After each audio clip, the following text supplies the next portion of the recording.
Hi, we going? Now we're going. Okay, sorry we had trouble. Hi-oh, it's Karen and Bluto! here for Karen and Bluto's another review channel with another list. This was just one we have randomly come up with. You know, we like to do lists. We're actually doing this one separate though. Yeah, but I need help. Yeah, you're gonna need help. Now, remind me what this list was again. I know I have it written down, but what was? Our favorite bands, albums from 1980 to 93? Yeah. Something like that. Something that, really stuck out with Well, us. we'll figure it out and we'll put it on the description at the beginning. Yeah, but that's basically what it is. These were individual Something different. Music. CDs, album. I guess it would have been albums back then mostly. That kind of had Mine was kinda, tapes and CDs. Yeah, kind of stuck with us during that time. Yep. So we originally did 10, but then I came up with 15. So I had to have more. So this is how Bluto added to his list. Hey, I take advantage of it and make the most of it. So are you going first, my friend? Yeah, I want to get mine done with. Okay, do you want me to? Yeah, I should go like that. Okay.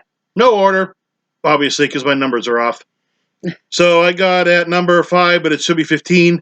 One of my ones I listened to a lot was Nuclear Assault Survive. 1988, I think. Oh, and I forgot to mention, we had a rule that 2 individuals or groups, we were allowed to pick 2 from. 2 CDs from the band in case you had 2 you really liked. Yeah, I forgot to mention that. I just looked down at my list. I was like, oh, I forgot to mention this. So Nuclear Assault Survive. Had it on tape. Good. Check it out. Then we got Overkill. Years of Decay. 1989. That was killer. Yes, it was. I like the song Elimination. There's a video to it. Cool. Yeah, I know Bob's played it a lot for me. Wow, that's cool. Okay, what do we got next? Oh, yeah. Entombed. Swedish death metal. You like them? I picked Left Hand Path. Their debut. 1990. Okay, then we got, one of my favorite death metal bands, Dismember. Another Swedish death metal band. Like an ever-flowing stream of blood. I was going to say. No, it's not that. It's just called Like an ever-flowing stream. Okay, then we got Malevolent Creation. Yep. Retribution. That's their second one. I like that a lot. Okay. 1992. If you say so. I do. And coming in at number 10, but no order, we have one of the greatest bands ever, Slayer! And I know you all think I'm going to put Rain in Blood. I like it, but I pick Seasons in the Abyss. I want to be different. And then we got another one of my favorite death metal bands from Florida. Drum roll. Obituary!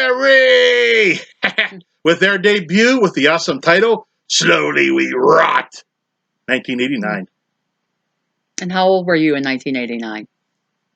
Not that old. Like 5. Oh, okay. Yeah. Let's see here. Then we got another great band, Sepultura from Brazil with Arise. You like that one? 1991.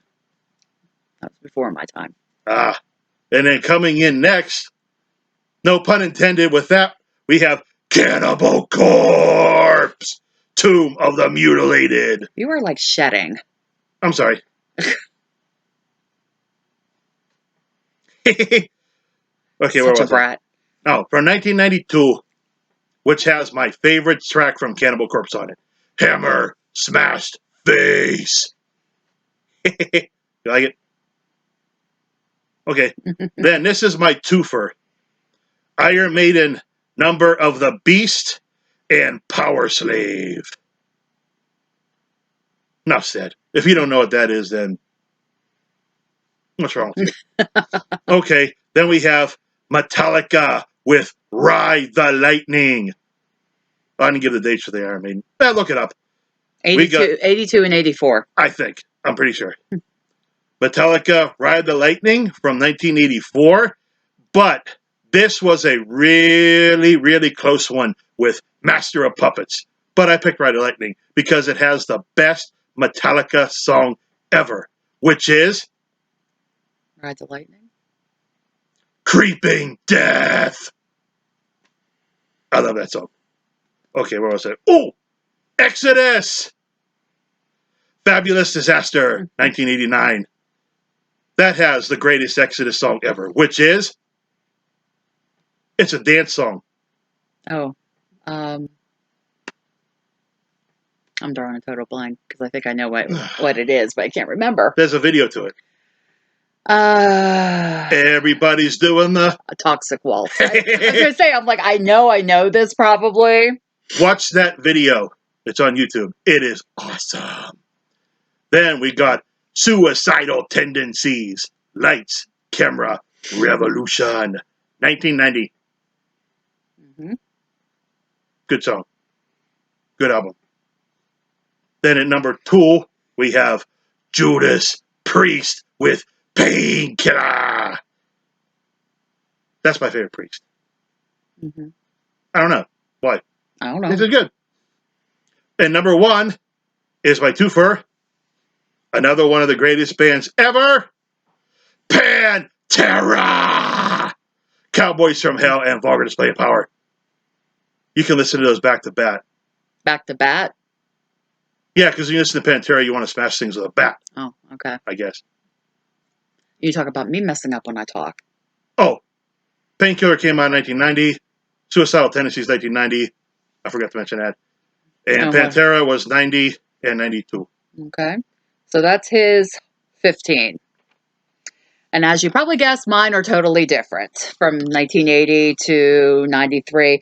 And actually, what's funny, well, you had a couple early 80s. I think my earliest one, hold on, I'm looking at my dates real quick, looks like 86. Let's go. For it. So building up the suspense. Yeah. Well, no, these are in no particular order either, but these are just a lot of ones like I either listen to a ton. Some of these I still listen to. These are going to be awesome. So, and like I said, no particular order. I was just listing. My first one, this one probably is close to being number 1 for me because it was one I listened to constantly, was Cyndi Lauper's True Colors. That came out in 1986. I remember getting the tape. All right. I don't know if I got it for Christmas, my birthday. Really? Sorry. I'm excited. So, I mean, but that was one I listened to constantly. And even the second one on this list I have is True Blue by Madonna. It was also 1986. So I'm kind of thinking I got these both as gifts or something, but I listened to them nonstop. I picked Cyndi Lauper over Madonna. Yeah, I'm more of a Cyndi Lauper girl, but I do like Madonna as well. My third one I have is Ropin' in the Wind, Garth Brooks, 1991. That's kind of, my friend liked them, kind of got me hooked. So that was his first album. I've been hooked on his music since. So I was Chris Gaines is better. Yeah, I did actually have that one. It was weird. It was bizarre. But anyways, I have 4 and 5 together because it's my first twofer. New Kids on the Block for both. I thought we were doing music. Bite me. We were doing music. You must not have heard that right. But anyways, number 4 I have Hanging Tough, and then number 5 I have Step by Step. I think I saw them both on those tours back in the day. Hey, the Hanging Tough tour was my first concert when I was 13. Hanging Tough was in 1988, 30th anniversary recently. Hence the tour. Album was re-released. I actually got the updated one with some new songs on it. Step by Step was 1990. I remember buying that with my birthday money that year because it came out right around my birthday. Exciting. Yeah. And then 6 and 7 is my other two for both Janet Jackson. First one's Control. I think that was her first album, 1986. That was another one I listened to constantly. And then Rhythm Nation 1814 was in 1989. That was I remember that. one. I don't know why. I think I actually wore that tape out, how much I listened to it. I remember the video. And listen to that all the time. Next one I have is also from 1986, Bon Jovi, Slippery When Wet. Okay, I'll give you that. Yeah, I actually thought that was their first album. Learned years later it wasn't. I knew it wasn't. Well, I didn't know. My mom, well, actually, the Easter Bunny brought it for me for Easter that year. Your mom is the Easter Bunny? Yeah. So was my dad. How's that work? I'll explain to you off camera. Oh, maybe I don't want to know then. So that was another one I listened to constantly too. But I mean, that's one I just remember. It was memorable because of when I got it. I was kind of surprised with some of the songs on there that my mom bought it. I keep saying my mom, my parents got it for me. Why? There's nothing bad on that. Well, there was that one where it sounds like they're having sex at the beginning, and I was just kind of like, whoa. Because my parents, let me put this out there, and I'm sure you are aware of this if you've been watching this channel. I don't want to say they were strict, but there was just certain things, like I wasn't allowed to listen to certain things. I wasn't allowed to watch certain movies just because, I watch whatever I want. yeah, because they didn't want us exposed to it. So that's why it kind of surprised me that I got this. My next one, number 9, Guns N' Roses, Appetite for Destruction, 1987. I'll give you that.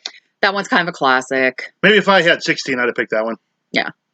So, I mean, that was another one that sticks with me. What's your favorite song?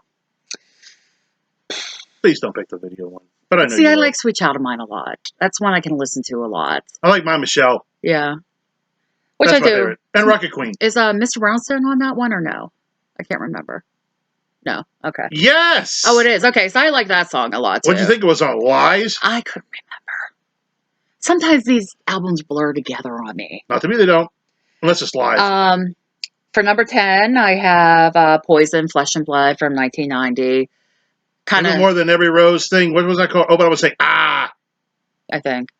Because Oh, because I there was remember that. 2 I think I wanted to pick on this one, and I had already done my 2, so I was debating, but it was like I listened to Flesh and Blood a little bit more because this would have been high school, like me Wow. going into high school and everything. I think so, I heard the open up and say, ah, more. Yeah. Number 11, Motley Crue, Dr. Feelgood, even though I wasn't supposed to be listening to them back then in Come on. 89. I would pick Shout the Devil. But I wasn't allowed to listen to that album. Oh. Even though between like Home Sweet Home and Without You are like my 2 favorite songs by them. Oh, she knows all right. Because they're ballads, but I mean, those are like my 2, like I can listen to constantly. I didn't like that one. Theater of Pain. You know? Eh. Yeah. I like Shout the Devil. So, but I think Dr. Feelgood just had a lot of great songs on it. I mean, like the videos on MTV constantly, you know, is probably one of my Kickstart my heart. Yeah. Number 12, Def Leppard, Hysteria. Yeah, it's good. Just, you know, pour some sugar on me. Enough said right there. I like Don't Shoot Shotgun. Uh-huh. That was What was the other one? 1987. I don't remember. Run Riot. Yeah. I like Run Riot. Number 13 from 1989, Aerosmith, Pump. It was another one I listened to nonstop. Not a big Aerosmith fan. I liked Aerosmith. I still like Aerosmith. Walk This Way. That was like 83, I want to say, something like that. That song's funny. Yeah, the song's funny with them and Run DMC. I mean, the video's even kind of funny. Look it up. I'm sure it's on YouTube somewhere. I like Beastie Boys. My number 14 is from 1989. And this is actually, I'm not going to lie, this is the first time I heard of this person, even though I know he's been around since the 70s. Alice Cooper, Trash. And what I didn't realize is my dad liked well, I think he still likes Alice Cooper. I like Alice Cooper. But I mean, that was kind of the first I heard about him. And then when I was going through my parents' old stuff, I came across some of his old stuff from back in the 70s. My dad was telling Bob and I one time how he went, I don't know, Three River Stadium or something and saw Alice Cooper like back in 72, 73 or something. And I'm like, I remember Bob looking at me going, I didn't know your dad liked Alice Cooper. And I'm like, I didn't either. I just knew they had some of the records. I never knew he went to see them. But that's a good one. Yeah, like I said, that's the first I had heard of him. And then I did look and find some of his old stuff. But I just, like I said, I picked that one because it's in the time frame. And that's what kind of brought him to my attention. I heard of him back then, but that wasn't the first thing I heard. I think one of the first things I heard was like Constrictor. I don't remember some of this stuff, but Teenage Frankenstein. Yeah, I know Teenage From Frankenstein. Friday the 13th Part 6. Yes, I do know that. I think that's when I first heard And The Man Behind the Mask. Not heard again, but heard that song. Man Yeah, it's a good song. And then my last one, and this one just made the cutoff because it was 1993. Tuesday Night Music Club by Sheryl Crow. That was her debut album. It was one I listened to nonstop. I still listen to it a lot. I don't even know if she really does anything because I have like her early stuff and then she kind of went country and I didn't really listen to her at that point. But Yuck. Tuesday Night Music Club was like a favorite CD when I got it. Why does everybody go country? I don't know. That was like the in thing to do, like in the late 90s, early 2000s, Ugh. I think was like, oh, I'm doing this. Let's go country. Bon Jovi. Oh, we're going to go country. Bon Jovi went country. I think they did a brief CD where they Oh, were I thought country. maybe it was a solo. No, it was the band, I believe. And then, Glad I didn't hear Kid that. Rock went country there, I think, at Well, I don't one like him point anyhow. too. And I don't know. That was like the in thing to do back then. Another Eh, one I wanted to include, but Johnny Cash. it didn't make the cutoff, was Alanis Morissette's Jagged Little Pill, but that was 95. So But that's unfortunately. okay. She's cool. Yeah. So, I mean, I liked her stuff I back like her. then too, as well. That was my Well, she college was years. around in 92, right? Yeah, but I never heard of her until Jagged Little Pill came out, and that was Oh. 95. So, in our cutoff list, Yeah, yeah. didn't She's include cool. her. So, that's I like just an some of her honorable stuff. mention past the 93 for me. But let us know in the comments what bands would fall in this time frame for you from 80 to 93. Like I said, I think the bulk of the stuff we both have listed, we still listen to this day. So we're looking at what, 30? You were going to do one from later, but I can't think of them. Yeah, I actually have another one. I could probably just go How ahead. much time we do? Oh, we're at 16:25. All right, rattle yours off real quick. That's Okay, cool. well, I don't we were have one. supposed to do one for 2000 to 2019. Nothing really for me. Well, sort of, but they're usually just like, I only actually have 9. I thought I had 10, but here I didn't realize the one All was right, this from is a bonus for this video. 93. So I only have 9. Okay, let's go. So my first one, New Kids on the Block, their album 10 that was out in 2013. Hey, that was our first new CD in a very, very long time. I went to see them on that tour. I listened to that CD a How many lot times did they still. say girl in that CD? Oh, I don't know. I don't keep track of that.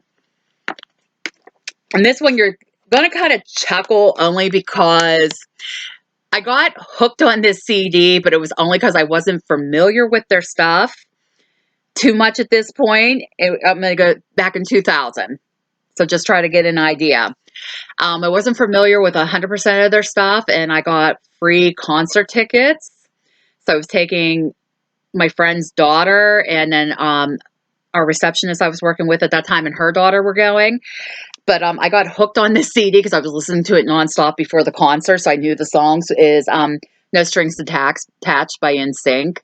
So I know it's kind of funny, but I mean... That's worse than New Kids on the Block. But I mean, I was just doing it so I can enjoy the concert when I went. And I did thoroughly Why enjoy didn't you the just borrow concert. the CD off of them? Because nobody had it. It wasn't like when I was back in Well, school. why were they going to the concert if they didn't have the CD? I don't know. They knew the stuff. I don't know. I got free tickets. I mean, we just went and they were excellent seats. And I would have sold them. But let me tell you, that's when I saw Pink because she opened for them. She's all right. And it was when her first CD was out. So that was pretty amazing. She's okay. I don't think I have her on here actually. So she could probably be my number 10. What was it? Can't Take Me Home back then. But she put on a great show back then. I would love to see her now because that was like 19 years ago I saw her. My third one is from 2004. It's Kelly Clarkson's Breakaway. Kelly Clarkson's Breakaway. Okay. So, I mean, I still like her a lot, but there was a lot of songs. She does like stupid shows now. Yeah, she's not. I don't think she's doing the music too much now, and I think that's more because Boo! family life. Wants to be home with the kids. Okay, I do have a twofer on here. It would have been a threefer, but I wasn't allowed. Well, just pick it. Who cares? Both by Lady Gaga. 2013's Art Pop, and then her 2016 Joanne. Like I listened to those ones nonstop. If I could have done a third one, it would have been Born This Way because that was another one I absolutely loved. My number 6 is from 2012. It's Living Things from Linkin Park. I got to download it for free, so I listened to it like nonstop. Isn't that place where people get killed? I think it's based off of that because I don't know if they're from that area. They spell the name different, though, than the way the park's spelled in Baltimore. Well, you think they would have had better music if they're talking about serial killers? Well, they don't talk about serial killers, but I like a lot of Linkin Park stuff. Number 7 and 8 is another one of my twofers. The first one's from 2005, Maroon 5. It was Songs About Jane. Love Maroon 5. Love Maroon 5. Hey, at least I did this list. I was thinking the Family Guy joke. And then leave a comment if you know what I'm talking about. I think that was their debut CD. And then for the second one, I have 5, the V5. There was the fifth one from 2014 because I listened to a lot of stuff off of that one as Okay. well. Then the last one I have, minus a couple honorable mentions I've done, is from 2001. It's No Doubt's Rocksteady. I think I was their second or third. I can't remember, but I always liked No Doubt when they came out in the 90s. I think I don't think I could have put their other one because of the time frame it fell in. It was kind of like them and not Lady Gaga. Alanis Morissette kind of fell out of the times frame there. So, All right. but the one I accidentally put here that could have been up in the other one, but I had to cross it off. It was Salt and Pepper's Very Necessary because for some reason I thought that came out at a different time. I like that one song they do. Which one? The Teeny Weeny one. Oh, I don't think many funny. people know that one, but yeah. So just a little bit about music. Bye-bye list. Bye-bye list. So okay, cool. Like I said, since we kind of did a bonus, let me do like a few things. Let me do the outro. Yeah, you're very picky on what you're listening to now. So am I. Please remember to like, comment, subscribe, bell icon so you know when we post new content. In the comments, hey, we gave you two lists for the price of one. I'm dinging the bell. Oh, you're dinging the bell? Make sure you put it in there. Anybody you feel, had an influence or whatever on you at that time, put it down in the comments. Amazon wish list is posted if you want to help us out with anything. Maybe we'll add CDs to that. I don't know how people would feel about that. I'd be okay with it. If there's something you want us to review, let us know. We're going to be filming some other Maybe we'll review CDs. reviews. Yeah. Leave a comment if you want to buy CDs, and we'll review them. That's a good idea. You're too much. Anyways, at least I think of this stuff. Like I said, wish list is posted. Let us know if there's something you want to review, us to review. If you want to review something, yeah, that's fine. But if you want us to review it, let us know. Send it to us. If we don't have it, if I post it to the wish list, if you're willing to get it, great. If not, no big deal. Can't think of anything else, so we'll see you in the next one. Bye.